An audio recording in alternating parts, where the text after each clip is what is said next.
My name is Sulla King. I'm 35 years old. I've been married to my husband, Harry, for 5 years. We have a 4-year-old son. Harry's family is wealthy. In fact, his father, Joseph, was once a singer with a hit song. That alone built him a fortune enough to live a life of leisure. One day, I got a call that Harry was rushed to the hospital. Unbelievably, he had been stranded during a cruise date with his mistress. He was quickly rescued and taken to the hospital. When I got there, Harry was overly dramatically hooked up to N4. With tears in his eyes, he said, "Oh, Sulla, you came. I thought I was gonna die." He must have been really scared. "You're the only one. I need you to take care of me," he said weakly. "Like I care. Here are the divorce papers," I retorted. Just then, a woman peeked through the curtain gap. "What?" Behind the curtain was Harry's mistress, a model named Rachel, with a battered face. "Rachel, you're safe." "That's great." "Huh? How can you say that? You left me to drown and only you got rescued." So typical of Harry. Always putting himself first. "And now, look at this scar on my face. How will I continue modeling?" There was a deep cut on Rachel's cheek. This might be something that makeup can't conceal. "This is partly your wife's fault, too. You should take responsibility. Or else I'll sue." How dare she, as a mistress, say something like that? Moreover, Rachel and I were acquaintances. Even though Harry pursued her, becoming an acquaintance's husband's mistress is quite bold. Well, since Rachel and I were rivals, her aim was probably more about taking Harry away from me. "I have contracts with companies for commercials, and now I might have to pay a penalty. What are you gonna do about it? Even if I get plastic surgery, it's gonna cost a fortune. You, the King family, should take full responsibility." It wasn't an intentional accident. The sea is just that dangerous. "What are you talking about? Harry's pickup line was about cruising, right? Showing off with a boating license he got in just a 2-day course, switching women left and right. Aren't you embarrassed at 40? Come on, calm down. Sulla is here, watch your language." Your wife knows, doesn't she? Such things wouldn't break Sulla. She's not that weak." Then Rachel's anger turned towards me. "With a face like that, you can't continue modeling." If that's the case, I had something to say, too. I had let Rachel be Harry's mistress for 2 years, waiting for the right moment to confront her. Rachel and I first met 17 years ago. Rachel and I were both 18 years old. We started as reader models for magazines, and that led to offers from talent agencies. From there, we began modeling, but neither of us became explosively popular. We worked steadily on small jobs, eventually walking the runway at the New York collection. Other gigs included being paid company at drinks and swimsuit jobs, gradually increasing our recognition. We were not frequent on TV, but we were active as magazine models. Rachel and I, the same age, joined the agency at the same time. Inevitably, we became rivals. While modeling, Rachel began producing her own clothing brand. However, that didn't go well, so she shifted to specializing in beauty, starting a cosmetics brand. Around that time, I got pregnant with Harry. And temporarily stepped back from the entertainment industry. Basically, Sulla, you married Harry for his money, right? Everyone knew Harry was a playboy, not a decent guy. And then a shotgun wedding. Your fans were all shocked, weren't they? Like, oh, so Sulla's that kind of person too. Well, Rachel, being Harry's mistress makes you no different. And let's face it, a mistress is way below a legal wife. But when did Sulla and Harry even start dating? Back then, Sulla was seeing someone else, right? And that guy was way better than Harry. People were wondering why she'd choose Harry. He's not that appealing. True, I can't easily explain why I married Harry, who was known for playing around. I was originally favored by his father, Joseph. He was a senior at the same agency. Joseph debuted as a singer 40 years ago and made a fortune from his hit debut song and royalties. Afterward, his songs were often used in the music industry, and including the royalties from his singing, he amassed enough wealth to live leisurely for the rest of his life. He was known for his extravagant spending, partying every night. A heavy drinker, he would gather staff and juniors for lavish parties. Raised by such a father, Harry too had a skewed sense of money. Even at 35, he hadn't settled down, worrying his father. My meeting with Harry began when I was invited to Joseph's birthday party. I met Harry at one of Joseph's birthday parties at his lavish Hamptons home. Joseph was keen on setting me up with Harry. Turning 30, I was unsure about continuing as a model. Marrying Harry meant a life without financial worries, not that I didn't have ulterior motives. At first, I dated Harry out of curiosity, but soon we had a child and hurried into marriage. Harry doesn't love you anymore, Sulla. He always badmouthed you. He said he married you only because of the child. Otherwise, he wouldn't have chosen such a boring woman like you. Then why doesn't he just divorce me and marry you, Rachel? The fact he hasn't done that shows a mistress is always second. Get it? Huh? Enjoy sitting on your high horse as the legal wife while you can. You've let yourself go so much it's hard to believe you were a model. Everything's going downhill. After the baby, even your figure's not the same, practically false advertising. Harry said he married you for your trophy wife look. He could ask his dad to introduce him to someone better, but there's the kid to consider. Looks like your days as Mrs. King are numbered. Talking bad about his wife in front of his mistress is a classic move. Harry probably exaggerates the insults to make sure Rachel doesn't run away. But still, I can't understand why Harry, who likes younger women, would get involved with a 35-year-old auntie like Rachel. We're the same age, and if he's gonna have a mistress, you'd think he'd pick someone younger and cuter. After all, I know all the shady things Rachel has done. Did Harry choose Rachel on a whim? Or is there some good in Rachel that I don't know about? Meanwhile, Harry is sound asleep with an 4 drip in his arm. Or maybe just pretending. So, what's your aim in being Harry's mistress, Rachel? It's all about the money, right? You're always been like that, choosing any means for money. Without money, you couldn't afford all that plastic surgery, or hop from one old man to another, making mistress deals. Spending your prime in your 20s with those old guys must have been exhausting, right? Being a pretty and stylish woman, you're destined to be discarded eventually. Noticing my value declining around 30, I smartly got married first. I'm the winner here. Don't make me laugh. Your partner is Harry, that makes you the loser. Plus, it was a shotgun wedding. If it wasn't for the baby, you definitely wouldn't have married him. Being pampered by those old men is part of my charm. I'm a celebrity, after all. No amount of money spent on my appearance and beauty is enough. I need to maintain a high level of beauty consciousness, always being someone to look up to. Isn't it right to be greedy in that sense? Yeah, it was well known in the industry. You got big jobs through the casting couch. But lacking talent, some clients didn't call you back after one job. What's wrong with using the casting couch? It got me big jobs and good experiences. Acting all prim and proper like you, Sulla, doesn't work in our world. It's all about how famous you get. Otherwise, why would I be in this industry? I had more jobs than you, Rachel. I was an exclusive model for fashion magazines and even an assistant on comedy TV shows. I rose to that level without resorting to the casting couch. Don't try to one-up me. I walked the runway at the New York collection by myself, you know? You were just one of the many, Sulla. That's all you've got to brag about, Rachel. Just one solo runway walk nowadays, you're hardly active, right? Time to realize you're on the decline. Oh, that's why you're a mistress now. You get money without working. Must be nice. I'm busy every day taking care of my 4-year-old son, but you're just idle. Did you know the rumors when you married Harry, Sulla? People were saying the father of your baby might be Joseph. He always favored you so much. I heard Joseph set you up with Harry, but maybe you were Joseph's mistress? Huh? Don't spread such nonsense. Rachel, you've always been jealous, haven't you? Even before I married Harry, you were the one trolling me on social media.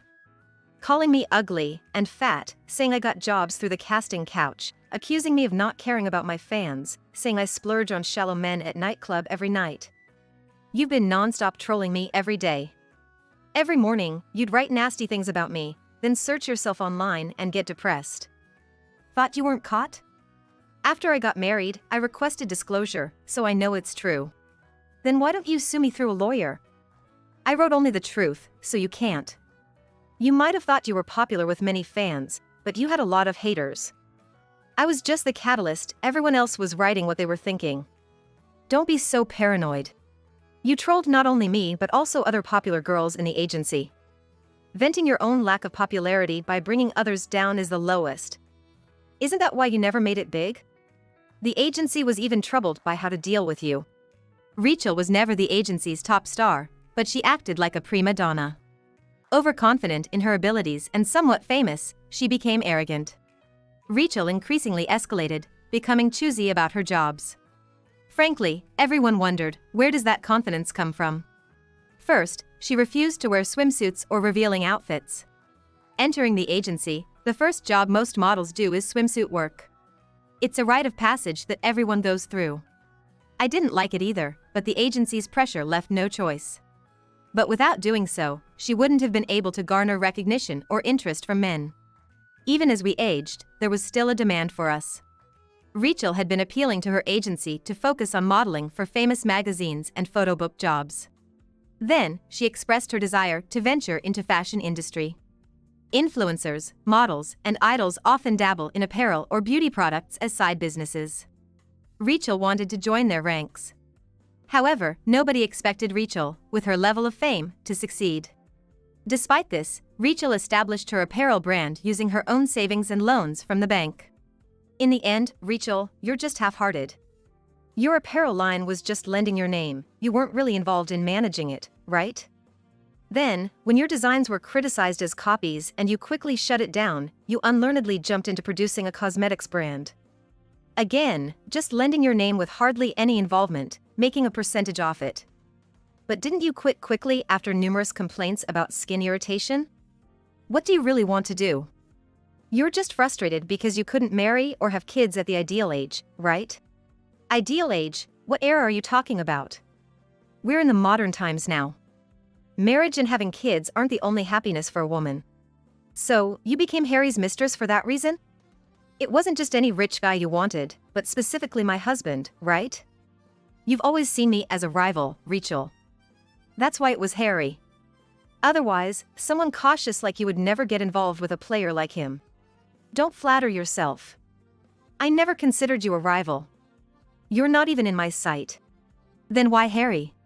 Caught off guard by my question, Rachel stumbled for words. She wanted to steal what was mine. Her purpose was to make me unhappy. I'm done with it now, satisfied. What? At that moment, Harry groaned yawn. And opened his eyes. He was nonchalantly taking a shower. Are you two still here? I can't leave the hospital today, it's an inpatient examination. Man, whose fault you think that is? If ya ain't know how to handle a cruiser, damn not invited me in the first place. Rachel's true nature surfaced. Suddenly talking like a man. I took you on the cruiser because you wanted to. I've been piloting it since I was 20, it wasn't my mistake, just rough seas. Harry, your favorite pickup line has always been, I have a cruiser in the Hamptons, wanna ride? How many women have fallen for that trap? And it had to be me, a model, who gets stranded with you. Are you a jinx? Huh?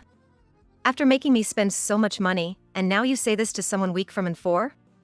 It's over between me and Rachel. Huh, that's my line. I don't want anything to do with you. You'll pay for this scar on my face. Ah, so noisy. It's a hospital, keep it down. That's why I hate old ladies. Sulla, cover for me. I don't really understand money management. I couldn't believe Harry remained unfazed in this bizarre scene of his wife and mistress confronting each other. Is it because he's been through so many scandals with women? Harry, you seem to think you'll always have money, but the current situation isn't that rosy. Plastic surgery is expensive, and including Rachel's compensation, it's a lot of money. You can't possibly pay that. I responded calmly. I had known about Harry and Rachel's affair for a long time. Harry lived openly with his infidelities, thinking he was a capable man. But how does he think money comes in with neither him nor his father Joseph working? What? Can't pay, what do you mean? Did Dad say something? But he's not in a position to say anything. Like father, like son, Harry and Joseph are exactly alike in their womanizing and reckless spending. Joseph's hit debut was 40 years ago. He's occasionally mentioned for TV shows like Good Old Hit Song or What's That Nostalgic Man Up Now, but he's mostly a figure of the past. That one hit song brought in so much money, it drove Joseph mad. He hit success right after debuting, so he never knew struggle. Despite being a one-hit wonder, Joseph still clings to his past glory, acting all high and mighty as a celebrity. His womanizing, reckless spending, and drinking drove his wife, my mother-in-law, to divorce him 20 years ago. It was right around the time when Harry was 20 years old. With Joseph being like that, Harry also got carried away, doing whatever he wanted. At school, he'd boast about his dad being a celebrity and being rich. For example, like having a maid, owning luxury cars, and even a cruiser. While those were true, thinking it still applies now is just delusional. The King family doesn't have any extra money left. If they keep spending like this, they won't last another year. Yet, neither Joseph nor Harry see it. Joseph never really got involved in parenting. So he doesn't nag Harry about having a steady job. He has a flamboyant personality, living by the motto "live as you please on my money." Thanks to that, Harry, even at 40, hops from one job to another. More like trying to start businesses or helping friends, but always ending up being scammed. With money, bad people tend to flock around. Harry is naively trusting and easily deceived. Despite repeating these mistakes, he never learns. Thinking easy money is possible is fundamentally wrong. Hey, what happened to my cruiser? Did it get damaged when it capsized? Is it unusable now? Caring about your cruiser over me, you're really pathetic as a human being. Why did I even get involved with you? I've wasted 2 years. Maybe I could have found a decent marriage prospect in that time. You were with me just for my money, weren't you? Always asking for brand name stuff every time we met, showing it off on Instagram as if that's your life's purpose. At 35, flaunting wealth is just embarrassing. There's nothing attractive about you, Harry, besides money. But listening to Sulla, it sounds like you're running out. Even if you lose all your money, I'll still get my treatment and compensation. Sell the house, the company, even the cruiser, and make the money. Enough, just leave. Sulla, can you ask the nurse to escort Rachel out? My head hurts just being around her. Funny how you only treat Sulla as your wife in times like this. You badmouth her in front of me, but act all high and mighty in front of her. I've had quite the show. Anyway, I'll be sure to claim my treatment costs and compensation. Shut up. I should sue you instead. I don't know what Harry thinks he can sue for, but his stubbornness shows even in clear defeat. See you in court, then. With that, Rachel left. Left alone with Harry, an awkward silence filled the air. Seriously, I thought I was gonna die. When I was thrown into the sea, going under, I was honestly scared. But I'm glad I didn't die. Right, Sulla? My mind was made up. There's nothing good left in being involved with Harry. If anything, like this incident, only bad things happen. I need to make things clear, for our son's sake. The next day, Harry was discharged from the hospital. Luckily not having been in too deep water or going too fast. Although he had there were no significant injuries. As a former model, I did feel a bit of sympathy for Rachel. A facial scar for a model is as serious as losing a life. But as Harry's mistress, Rachel might face cold judgment from the public. Within 2 days, a letter arrived for Harry from Rachel's agency, demanding compensation for her injuries and emotional distress, plus damages for tarnishing her image as a product. Even Harry was rendered speechless by this. It was because the amount demanded was enormous. Hiring a lawyer on his part would also cost a lot. Is there no way out? Maybe I should ask Dad. Man, Rachel turned out to be a real hassle. I thought I was doing the right thing when she said she was pregnant, even considered raising the child as my own. But it turned out to be a lie. I was fooled and let the relationship drag on. Recently, I've been thinking of ending it anyway. Don't lie. You wouldn't invite a woman you were planning to break up with on a cruise date. If she meant nothing, you'd have just met at a hotel. You wanted to show off, right? Save your excuses. Well, she was the one who seduced me. You know, the honey trap. She's a model, good-looking, great figure. Maybe I got carried away. No matter what you say now, it's too late. This is a good opportunity for me to leave too. I'll file the divorce later. Of course, I'm taking our son. Wait, what? Divorce? Were you serious about the divorce papers in the hospital?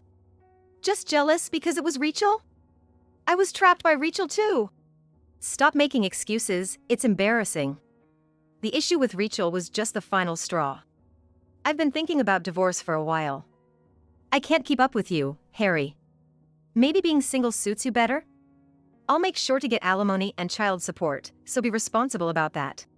Following Rachel, I left the King house with our son, planning to stay at my parents' place for a while. Harry is a terrible man, but he's still our son's father. I kept in touch with the King's housekeeper for updates. Harry seemed to be in quite a mess. The combined claims from Rachel and me amounted to a significant sum. Harry, who never looks at price tags when shopping, didn't realize how much money he actually had. He could buy anything with Joseph's family card. Despite his talk of countersuing Rachel, I wonder what his lawyer advised him.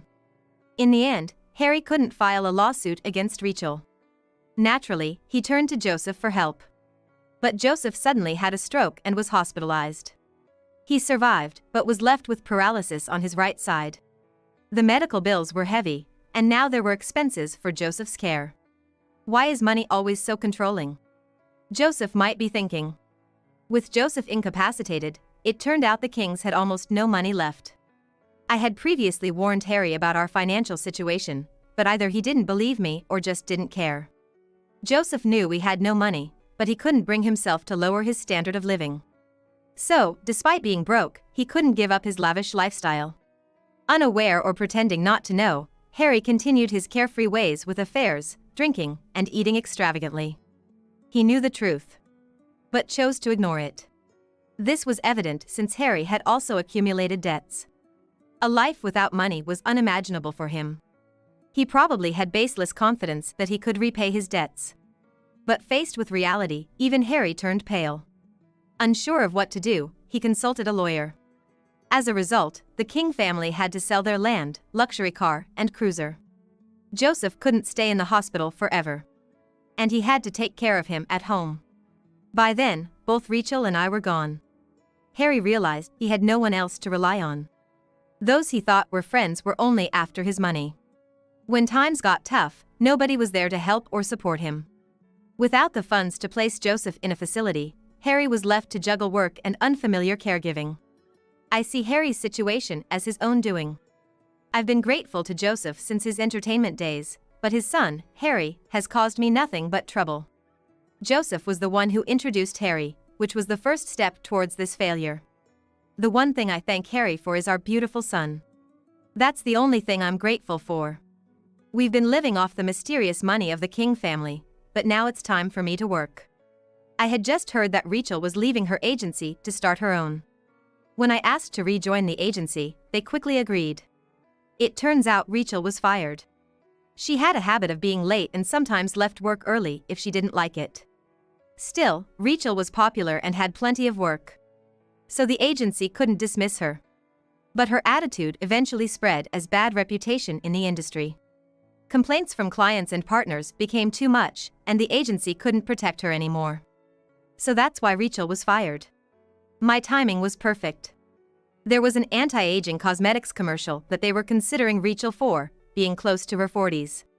With my return, I got the ad contract instead. This led to more work and frequent TV appearances. My restart has been going great.